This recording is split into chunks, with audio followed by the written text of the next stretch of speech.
Hello, my name is Joseph with Charg, and today I'm going to be talking to you about how to set up your very own Charg Station and begin making money in minutes. This video will cover the software side of the Charg Station. So first things first, we've already purchased an Onion Omega 2 Plus. That's the node we recommend. It's similar to a Raspberry Pi. I'm sure you could make it work on other nodes, and if you do, please do share that information in the forums. There are 3 pieces of software we recommend that you install in order to make this all work. The first one is mandatory. It's called MetaMask, and it allows for you to control the Ethereum or Chargecoin side of things. The next is PuTTY. This will allow for us to install the node itself, so definitely need that one. And the last is completely optional, but it will help you if you are less experienced with networking. You can download the SoftPerfect Network Scanner. And by the way, folks, all 3 of those websites you can see here if you need. Speaking of websites, if you go to the Onion Omega website right here, in order to learn more details about installing the Onion Omega 2 Plus itself, that's usually quite helpful to supplement this material. In order to set up your Onion Omega, I recommend using SoftPerfect Network Scanner to search for the IP address of your Onion Omega, and this will help you as you go through the Onion tutorial. And again, once you get through that tutorial and get kicked out the other side, I can meet you on the other side with this video. As you can see, I used the last 4 letters of the MAC address, which is stamped onto the Onion. In my case, it's 96A4, and that told me the IP address. So I simply typed it into the browser, and it asked me to log in using the default. I believe it's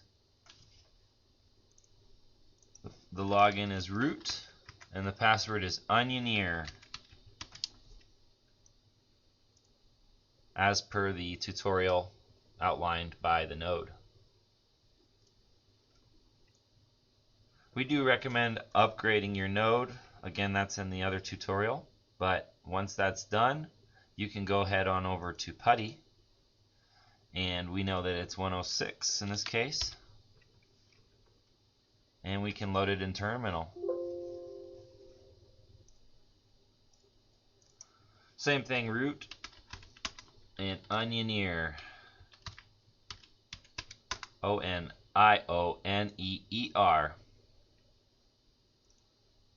Next, we've copied the command from our own tutorial, and we simply hit enter, and everything pretty much just installs on its own from here on out, except for, of course, registering the node with the network, which we will talk about next. By the way, you should probably reboot at this point, so we do the reboot command, and it looks like it's still connected, but it's actually not because the computer's off right now. So you are going to have to wait for it to finish restarting, and then you'll go to the IP address, whatever it is, /CHARG. And you can see our registration page. Next, we'll talk about why you need to use MetaMask. But first, for those of you who don't know much about Ethereum, I'll first introduce to you how to register an Ethereum address so you can begin to charge with Ethereum and Chargecoin in conjunction. So I've gone to myetherwallet.com, and I'm just going to create a generic password for this tutorial. It'll make you download this, which go ahead and do. Keep that in a safe place. And it'll make you keep a copy of this private key, which I also recommend keeping in a safe place. Even though it's not the safest, it is one way to access your wallet. So I just did so. I copied and pasted basically in order to access it for the first time. And since I don't care about the wallet, I'll show you the private key and all that stuff. But basically I'm setting up this station such that it will have this public address, so that'll be what anybody can see, and this private address, which only you would normally want to see. Guys, this is important. This will not work unless you have an Ethereum balance. So you will need to purchase or receive from a friend a little bit of Ethereum in order to make it all work for the time being. Irrespective of Chargecoin, you still need that Ethereum just a little bit in order to make it all run. I recommend about $10 worth of Ethereum to cover the cost of registering your node. But it's usually much less, and the price keeps on going down with more and more nodes going online in the Ethereum network. But that's a side story. So, using MetaMask, in order to install, transact or add Ethereum to my account, I have copied my address and I'm going to send it some funds. In this case, I'm going to send all of it because I don't care about this account either. But most of the time, like I said, it'll be like $5. It'll ask me how much gas I want to use. The more gas you use, the more likely it is to go through, but the more it will cost. So that's all that really means. So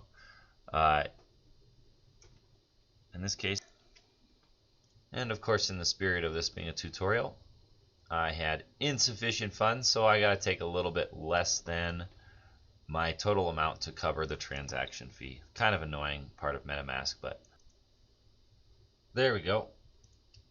I hit submit, and then you can click on it to see the receipt of the transaction, which doesn't take very long these days. Ethereum keeps getting faster and faster. After a time, this message will pop up, and if you need to, you can increase the gas price to significantly increase your chances of the transaction go through. Once it says success, your money has been transferred over. Now I simply need to import my Ether wallet by clicking here, and I give it again that private key.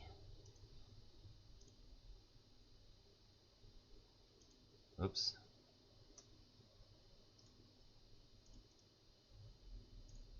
Import.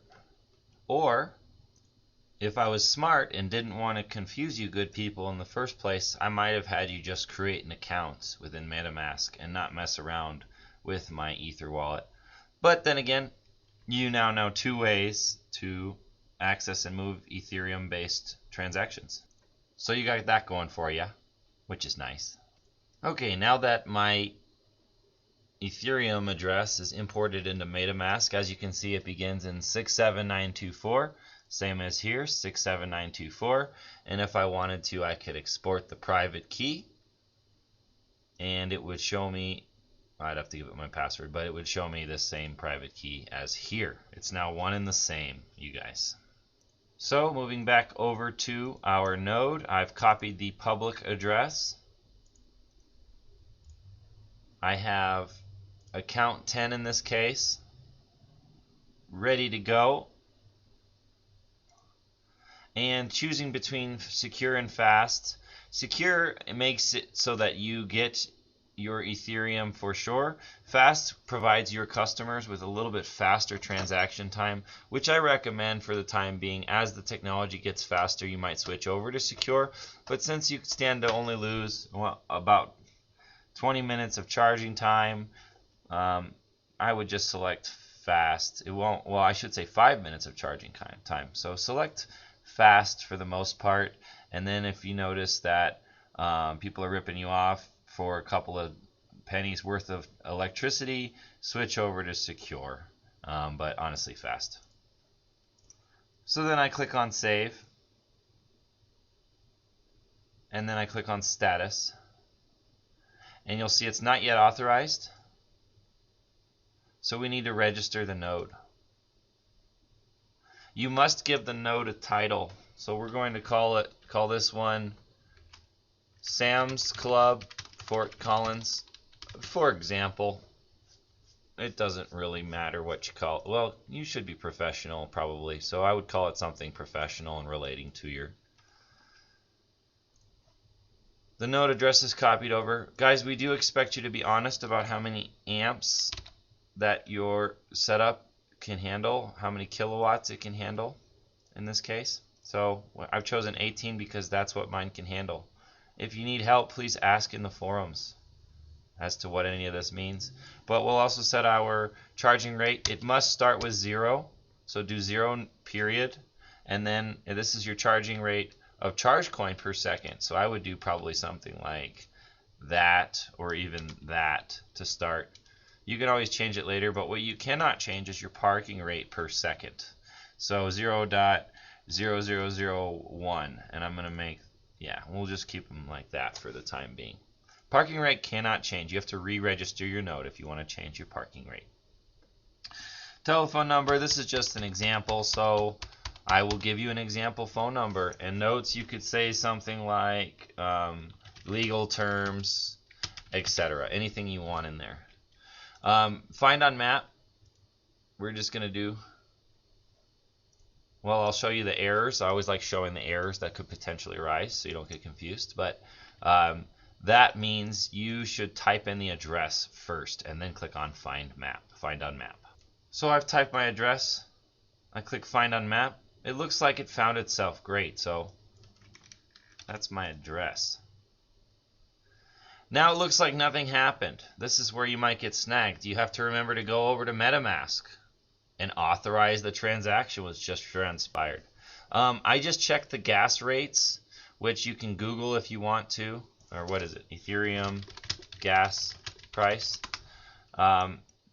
Ethgasstation.info gives you a pretty good idea how much gas.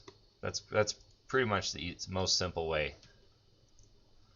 So anyway, it recommended about 4 gas at this time. So we'll make it 5 just to be sure. Well, that's pretty expensive, so we'll do 4 and see if it goes through. And that's your maximum transaction fee. That's assuming that there's delays, which there probably won't be, so we'll see the actual price here in a second. And we're also watching, you can see every couple of seconds this says not authorized over and over again. Once that node registers on the Ethereum network, it'll take about 5 minutes. In this case, it looks like it's usually much less even than what it estimates. Wow, it was only 23 cents. Really not bad at all to register your node with the network. As you can see, it now says status running. It says the rate that we asked for both the charging and the park, and it says station status idle. You now have your own revenue making machine, assuming of course you took the time to set up the electricity portion. Folks, if your station doesn't actually work, you will get banned from the network, so make sure you only set this up after you get the electricity working correctly, unless you want to just do parking, which is just fine, in which case you are good to go. But if you decide to do charging as well, as long as that electricity is hooked up, your node is ready to go. Now all you have to do is go test it using Android or app, or coming soon, if not already by the time you see this video, iPhone. And as always, if you need help, please do visit forum.charg.io.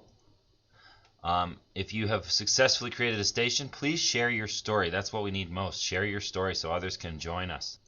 Another excellent source of information is our Telegram channel, which is t.me/chargchat.